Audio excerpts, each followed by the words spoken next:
नमस्कार साथियों, स्वागत है आप लोग को फिर से एक नई वीडियो में। तो आज की इस वीडियो में हम क्लास 10 का जो एग्ज़ाम होगा, ठीक है ना, क्लास 10 का जो आप लोग का एग्ज़ाम होगा 16 फरवरी को जो एग्ज़ाम होगा उसका वायरल क्वेश्चन पेपर लेकर आए हैं, जो कि सेम यही क्वेश्चन आप लोग को 16 फरवरी को देखने को मिलेगा, ठीक ना। सेम यही क्वेश्चन जो है 16 फरवरी के एग्ज़ाम में आप लोग को देखने को मिलेगा। अगर आप इस वीडियो के अंत तक बने रहते हैं, अगर आप इस वीडियो के एंड तक बने रहते हैं तो गारंटी है आप इस बार के एग्ज़ाम में, ठीक ना, आप इस बार के एग्ज़ाम में जो है 95% प्लस स्कोर कर लेंगे। मैथमेटिक्स में 95% प्लस स्कोर कर लेंगे, चाहे आप मैथ बनाने जानते हैं या नहीं जानते। जितने भी क्वेश्चन में मैं बताऊंगा गारंटी है यही क्वेश्चन आएगा। अगर आपको विश्वास नहीं हो रहा है तो आप देख लीजिएगा 16 फरवरी के एग्जाम में। अभी आप वीडियो देख लीजिए, उसके बाद एग्जाम देने जाइएगा। अगर एग्जाम में ये क्वेश्चन नहीं आया तो आप कमेंट में गाली दे सकते हैं, ठीक ना। और चैनल को अनसब्सक्राइब कर दीजिएगा अगर ये क्वेश्चन नहीं आएगा तो गारंटी है, 100% गारंटी है यही क्वेश्चन आएगा। तो चलिए बिना किसी देरी किए हुए वीडियो स्टार्ट करते हैं। वीडियो स्टार्ट करने से पहले एक रिक्वेस्ट है कि चैनल पर नहीं तो चैनल को जरूर सब्सक्राइब करें और साथ ही साथ इस वीडियो के एंड तक जरूर बने रहे, वीडियो को लास्ट तक जरूर देखें, ठीक ना। अगर आप वीडियो को लास्ट तक देखते हैं तब गारंटी है कि आपका जो है 95% प्लस स्कोर होगा मैथमेटिक्स में, ठीक है, 95% प्लस स्कोर होगा मैथमेटिक्स में। तो चलिए बिना देरी किए हुए वीडियो स्टार्ट करते हैं। सबसे पहले हम देखने वाले हैं 3 अंक का प्रश्न, जो सब्जेक्टिव प्रश्न आएगा 3 नंबर में, उस क्वेश्चन को देखेंगे।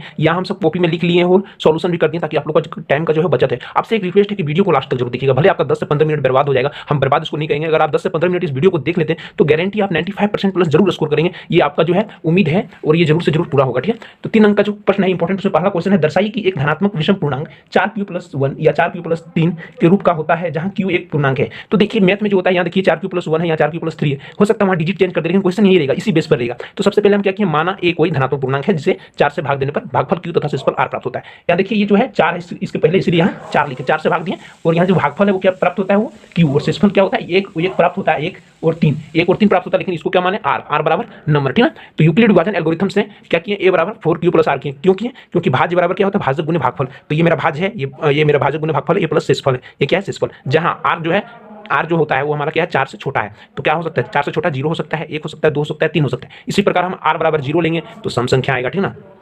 r बराबर 0 लिए और a बराबर 4q हो गया, यानी कि ये 0 है, इसको ऊपर में पुट किया, ठीक ना। यहाँ 4q+1 में 4q+0 r में पुट किए तो r बराबर 0 है, तो यहाँ 0 जैसे पुट करेंगे तो 4q+0 कितना होगा, 4q होगा। तो ये सम संख्या अगर हम 1 लेते हैं, ठीक है, r बराबर 1 लेते हैं तो 4q+1 हो जाता है, यानी कि ये विषम संख्या आ जाता है। और अगर 2 लेते हैं तो 4q+2 यानी कि सम संख्या आ जाता है। अधिक r बराबर 3 लेते हैं 4q+3 यानी कि विषम संख्या आ जाता है। प्रश्न में क्या बोला गया है, प्रश्न में बोला गया है कि जहां क्या हो, धनात्मक विषम पूर्णांक हो, तो हमको विषम पूर्णांक को लिखना है, ठीक है। तो हम r का मान जब 0 लिए तो सम आया, r का मान 1 लिए तो विषम आया, r का मान 2 आया तो सम आया, r का मान 3 लिए तो विषम आया। तो हमको विषम का ही लिखना है, तो यहाँ लिखेंगे अतः कोई धनात्मक विषम पूर्णांक 4q+1 या 4q+3 के रूप का होता है। देखिए ये विषम है और ये भी विषम है, तो इसको दोनों लिखने और ये प्रूव कर दिए। तो इससे आपका 3 नंबर मिल जाएगा। ये चैप्टर नंबर 1 का क्वेश्चन है।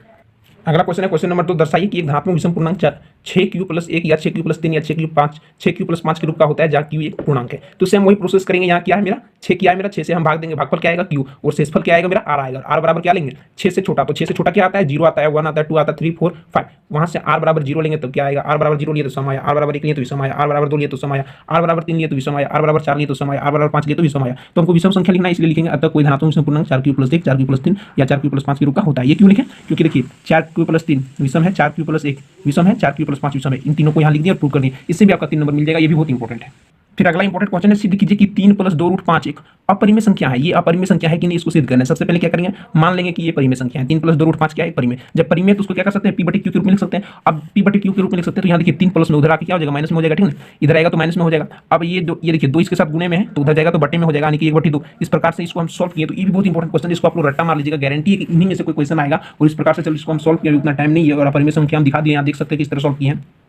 तो इसी बेस पर आपका क्वेश्चन रहेगा। अगला क्वेश्चन है, सिद्ध कीजिए कि 7√5 एक अपरिमेय संख्या है। ये अपरिमेय संख्या है कि नहीं, इसको सिद्ध करना है। तो सबसे पहले इसको परिमेय संख्या मान लेना है, फिर p/q के रूप में लिखना है। ये p/q के रूप में लिखना एक परिमेय संख्या है, जबकि √5 क्या है, एक परिमेय संख्या होगी। √5 भी एक परिमेय संख्या होगी, क्योंकि परिमेय संख्या इधर है तो इधर भी परिमेय संख्या ही होगी। परंतु हम जानते हैं कि √5 परिमेय संख्या नहीं है, क्या अपरिमेय, इसलिए विरोधाभास से क्या होगा, 7√5 एक अपरिमेय संख्या होगी। ये भी प्रूव हो गया। फिर अगला इंपॉर्टेंट क्वेश्चन है, ग्राफीय विधि से हल कीजिए कि 2x + y - 6 2x + y - 6 बराबर 0 और 4x - 2y - 4 बराबर 0। इसको ग्राफीय विधि से हल करना है। तो देखिए किस तरह हम यहाँ हल किए, आप लोग देख के समझ लीजिए, बहुत ही आसान है। आप लोग इसको पढ़ लिए होंगे एक्सरसाइज में। ये क्वेश्चन बहुत इंपॉर्टेंट है, ठीक है, बहुत ही इंपॉर्टेंट क्वेश्चन ये है, ठीक ना, बहुत ही इंपॉर्टेंट क्वेश्चन है। देखिए ग्राफ यहाँ बना दिए और कहाँ कहाँ टच किया, जैसे यहाँ टच किया तो इस तरह यहाँ लिख दिया x बराबर 2 और यहाँ y बराबर 2, ठीक है, और ये पूरा हो गया, ठीक है। फिर ग्राफीय विधि से एक और क्वेश्चन इंपॉर्टेंट है, 2x - y बराबर 2 और एक 4x - y बराबर 4 को ग्राफीय विधि से हल कीजिए। देखिए सबसे पहले समीकरण 1 2 मानना है, फिर समीकरण 1 के लिए सारणी बनाना है, ठीक ना, समीकरण 2 के लिए सारणी बनाना है। जब सारणी बना लेंगे, सारणी बना के जस्ट इसको क्या करना है, पुट कर देना। जैसे आप पुट करेंगे उसके बाद इस प्रकार से आपका बन जाएगा और x बराबर 1 आया, y बराबर 0, ठीक है।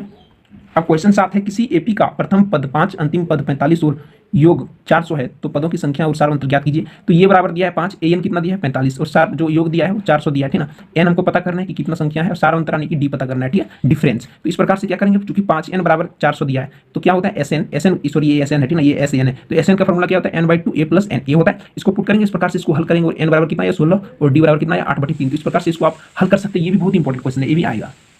हम यहाँ क्वेश्चन इसलिए सॉल्व नहीं करवा रहे हैं क्योंकि टाइम बहुत ज़्यादा आप लोग का वेस्ट हो जाएगा, जबकि यहाँ सोल्यूशन दिया है, आप लोग अच्छे से समझ सकते हैं, ज़्यादा हार्ड सोल्यूशन नहीं है। क्वेश्चन नंबर 8 है, एपी में ए बराबर 7 और ए 13 बराबर 35 दिया है और डी और एस 13 ज्ञात करना है। क्या ज्ञात करना है, S13 और डी को हमको ज्ञात करना है, सब दोनों को क्या करना है, ज्ञात करना है। तो ए बराबर 7 दिया है, एन बराबर 13 क्यों दिया है, क्योंकि एन यहाँ रहता नीचे, जबकि इसकी जगह क्या दिया 13 दिया। तो देखिए एन बराबर यहाँ देखिए 13 दिया है, तो एन बराबर 13 लिए, ए बराबर 7 और ए 13 कितना दिया है, ए 13 देखिए 35 दिया है, ठीक है। डी ज्ञात करना है एस एन, और आप देख सकते हैं ये प्लस एन डी का फॉर्मूला लगा के हम इसको ज्ञात करनी है। इस प्रकार से आप लोग सॉल्यूशन देख सकते हैं और एस एन का फॉर्मूला निकाल के डी भी ज्ञात कर लिए और इस प्रकार से इसका 273 आंसर होगा। बहुत इंपॉर्टेंट क्वेश्चन, ये क्वेश्चन जरूर आएगा।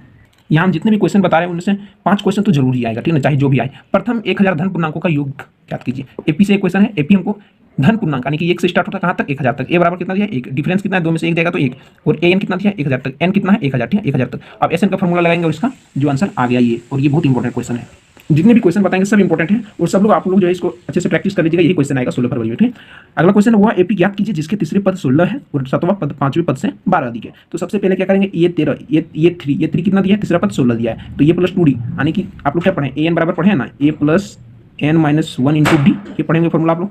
यहाँ देखिए एन बराबर कितना दिया 3 दिया है, तो हम क्या पढ़ें a plus n minus 1 into d, a n का फॉर्मूला पढ़ें तो क्या करेंगे a plus 3 minus 1 into d, तो क्या होगा ए प्लस 2d होगा, 3 में से 2 जाएगा तो ये प्लस 2d बराबर 16 दिया। इसको समीकरण 1 मार लिया प्रश्न से। अब प्रश्न में क्या कर रहा है कि तीसरे पद 16 है और 7वां पद जो है 5वें पद से 12 अधिक है, तो ये 7 माइनस ए 5 जो है 12 अधिक है, ठीक है। ये प्रश्न से कर रहा है कि 7वां पद जो है 5वें पद से 12 अधिक है। 7वां पद कितना है 5वें पद से कितना है 12 अधिक है, तो 5वां पद जो है वो 12 कम होगा 7वां पद से।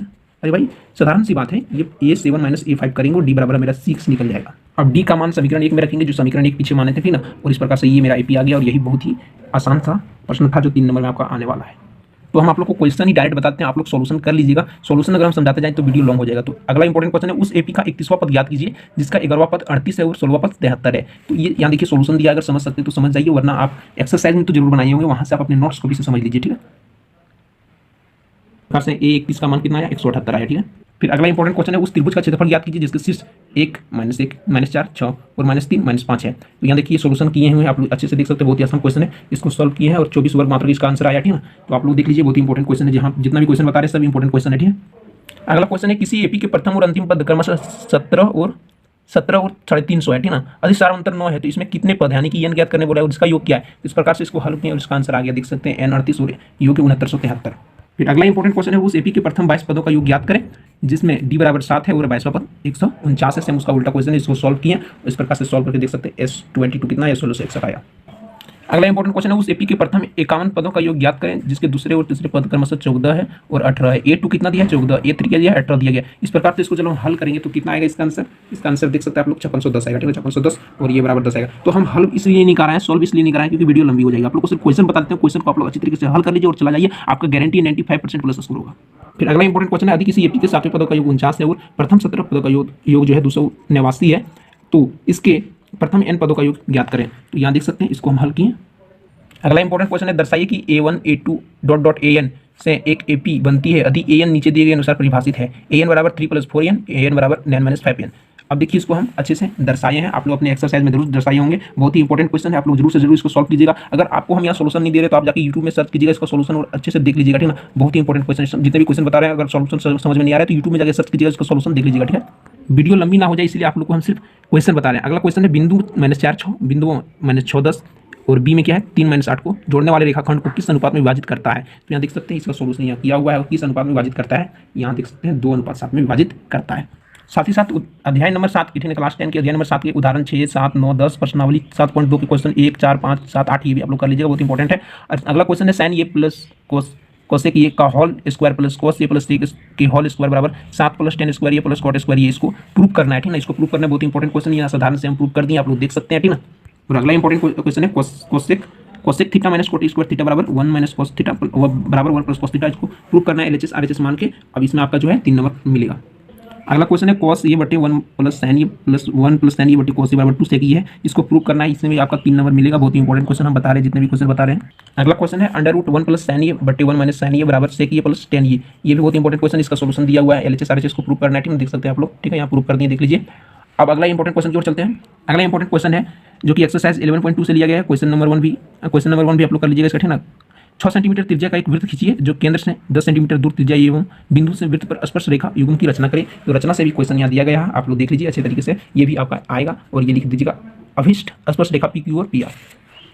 फिर अगला इंपॉर्टेंट क्वेश्चन है 5 सेंटीमीटर त्रिज्या का एक वृत्त है, उसको क्वेश्चन नंबर 19 ये दिया गया है, ठीक है, क्वेश्चन नंबर 19 में। और ये क्वेश्चन कहाँ से लिया है, क्वेश्चन नंबर 4 से लिया है। कहाँ से, एक्सरसाइज 11.2 से। ये भी बहुत इंपॉर्टेंट क्वेश्चन है, एक्सरसाइज 11.2 का बहुत इंपॉर्टेंट क्वेश्चन, क्वेश्चन नंबर 4 ये आप लोग कर लीजिएगा। अगला क्वेश्चन है एक त्रिभुज एबीसी बनाइए जिसमें बीसी बराबर 6 सेंटीमीटर, एबी बराबर 5 सेंटीमीटर, कोण एबीसी बराबर 60 डिग्री हो। फिर एक त्रिभुज की रचना कीजिए जिसकी भुजाई। अगला इंपॉर्टेंट क्वेश्चन है एक घड़ी को मिनट की सुई जिसकी लंबाई 14 सेंटीमीटर है, इस सुई द्वारा 5 मिनट में रचित क्षेत्रफल ज्ञात कीजिए। ये भी बहुत इंपॉर्टेंट क्वेश्चन है, ठीक है। 1 मिनट में जो है 6 डिग्री होता है, कितना होता है, 6 डिग्री रचित करता है, ठीक है। सोल्यूशन आप लोग को हम नहीं दे रहे हैं क्योंकि वीडियो लंबी हो जाएगी। अगला इंपॉर्टेंट क्वेश्चन है 6 सेंटीमीटर त्रिज्या वाले एक वृत्त की एक त्रिज्यखंड का क्षेत्रफल ज्ञात कीजिए जिसका कोण 60 डिग्री का है। तो थीटा कितना दिया है, 60 डिग्री, 60 डिग्री। आर कितना दिया है, 6 सेंटीमीटर। त्रिज्यखंड का क्षेत्रफल में यहाँ जो है उसका फॉर्मूला में उठा दीजिए, आपका जो है 132/7 इसका आंसर आ जाएगा। अगला इंपॉर्टेंट क्वेश्चन है एक वृत्त के चतुर्थांश का क्षेत्रफल ज्ञात कीजिए जिसकी परिधि 22 सेंटीमीटर दिया है। इसका वृत्त के चतुर्थांश का क्षेत्रफल ज्ञात करना है, तो चतुर्थांश का फॉर्मूला में इसको बैठाना है, ठीक है ना। और आप लोग साथ में साथ उदाहरण जो है 5 और प्रश्नावली 12.3 का क्वेश्चन नंबर 2, 3, 12 और 13, 14 भी कर लीजिएगा। बहुत इंपॉर्टेंट क्वेश्चन बता रहे हैं सब, ठीक है ना। वीडियो लंबी ना हो जाए इसलिए आप लोग को हम सोल्यूशन नहीं करवा रहे हैं, सिर्फ क्वेश्चन बता रहे हैं जो इंपॉर्टेंट क्वेश्चन है। अगला क्वेश्चन है 7.6 सेंटीमीटर लंबा एक रेखाखंड कीजिए और इसे 5:8 अनुपात में विभाजित 5:8 में विभाजित कीजिए, दोनों भागों को मापिए। ये आपका रचना से क्वेश्चन है, बहुत इंपॉर्टेंट क्वेश्चन, आप लोग देख सकते हैं हम यहाँ रचना किए हुए हैं, ठीक है। और अगर आप लोग को ऑब्जेक्टिव क्वेश्चन चाहिए इंपॉर्टेंट, या फिर 2 नंबर का क्वेश्चन या फिर 5 नंबर का इंपॉर्टेंट क्वेश्चन चाहिए 5 नंबर वाला, तो आप लोग कमेंट कीजिएगा, हम उसके लिए अलग वीडियो बना देंगे, ठीक है। अगला क्वेश्चन आकृति 12.20 में छायांकित भाग का क्षेत्रफल ज्ञात कीजिए। अधिक केंद्र ओ वाले दोनों सेकेंडरी वृत्तों की त्रिज्या क्रमशः 7 सेंटीमीटर और 14 सेंटीमीटर है तथा एओसी बराबर 40 डिग्री है। तो आकृतियां दिया है, इसका क्षेत्रफल ज्ञात करना, देख लीजिए हम ज्ञात कर लिए हैं, बहुत इंपॉर्टेंट क्वेश्चन है। फिर अगला क्वेश्चन है आकृति 12.21 में छायांकित भाग का क्षेत्रफल ज्ञात कीजिए। यदि एबीसी की भुजा 14 सेंटीमीटर का वर्ग है तथा एपीडी और पीबीसी 2 अर्धवृत्त है। इसका जो है देखिए सोल्यूशन, बहुत ही इंपॉर्टेंट क्वेश्चन है, ये भी सॉल्व कर दिए हैं, इसका सोल्यूशन देख लीजिए आप लोग। फिर अगला इंपॉर्टेंट क्वेश्चन है आकृति में ओ ए सी बी केंद्र ओ और त्रिज्या 3.5 सेंटीमीटर वाले एक वृत्त का चतुर्थांश है। यदि ओडी बराबर 2 सेंटीमीटर है तो निम्नलिखित का क्षेत्रफल ज्ञात कीजिए। चतुर्थांश ओ ए सी बी का क्षेत्रफल ज्ञात करना है, ये भी बहुत इंपॉर्टेंट क्वेश्चन है जो कि आपका जो है चतुर्थांश वाले पार्ट से दिया, यानी कि वृत्त वाले पार्ट से क्वेश्चन दिया गया। छायांकित भाग का क्षेत्रफल ज्ञात कीजिए, ये भी बहुत इंपॉर्टेंट क्वेश्चन की ओर आ गए हैं। तो ये भी बहुत इंपॉर्टेंट क्वेश्चन है, लास्ट क्वेश्चन की ओर आ गया। आकृति में एक चतुर्थांश ओ पी बी क्यू के अंतर्गत एक वर्ग ओ ए बी सी बना हुआ है। यदि ओ ए बराबर 20 सेंटीमीटर है तो छायांकित भाग का क्षेत्रफल ज्ञात कीजिए, जबकि पाई बराबर 3.14 लेना है। तो ये आपका जो है ये फिगर दिया गया है, इसका चतुर्थांश का क्षेत्रफल ज्ञात करना है। तो देखिए हम ज्ञात कर लिए हैं, 228 सेंटीमीटर पर स्क्वायर आ जाएगा, 228 सेंटीमीटर स्क्वायर है, सॉरी। और लास्ट इंपॉर्टेंट क्वेश्चन है ए बी और सी डी केंद्र ओ तथा त्रिज्याओं 21 सेंटीमीटर और 7 सेंटीमीटर वाले 2 सेकेंडरी वृत्तों की क्रमशः 2 चाप हैं। देखिए आकृति में दिया है, यदि ए ओ बी 30 डिग्री है तो छायांकित भाग का क्षेत्रफल ज्ञात कीजिए। ये आकृति में दिया है, छायांकित भाग का क्षेत्रफल यहाँ हम ज्ञात किए हैं। तो बहुत ही इंपॉर्टेंट क्वेश्चन है, क्वेश्चन जो है आप लोग को जितने भी क्वेश्चन बताएं सब आएगा। अगर आप 2 अंक के इंपॉर्टेंट क्वेश्चन को देखना चाहते हैं तो कमेंट कीजिएगा, या फिर ऑब्जेक्टिव क्वेश्चन देखना चाहते हैं या 5 नंबर वाला इंपॉर्टेंट पर में या फिर 5 नंबर कौन सा क्वेश्चन पूछेगा तो हम सारे क्वेश्चन बताएंगे। अक्सर आप लोग कमेंट करके जरूर बताइएगा कि आप लोग कौन सा क्वेश्चन चाहते हैं। तो यहाँ से 2 अंक का प्रश्न शुरू होता है, जबकि इसको हम अगले वीडियो में आप लोग को बताएंगे, ठीक है ना। तो वीडियो अगर आप लोग के लिए थोड़ा सा भी हेल्पफुल रहा होगा तो वीडियो को लाइक एंड चैनल को सब्सक्राइब कर, साथ ही साथ कमेंट जरूर करें आपको अगले किस टॉपिक पर 2 अंक वाले प्रश्न या फिर 5 अंक वाले प्रश्न या 1 नंबर वाले ऑब्जेक्टिव प्रश्न का वीडियो चाहिए, कमेंट जरूर कीजिएगा, ठीक है। तो मिलता है अगली वीडियो में, तब तक के लिए जय हिंद, जय भारत, वंदे मातरम, जय झारखंड, जोहार झारखंड।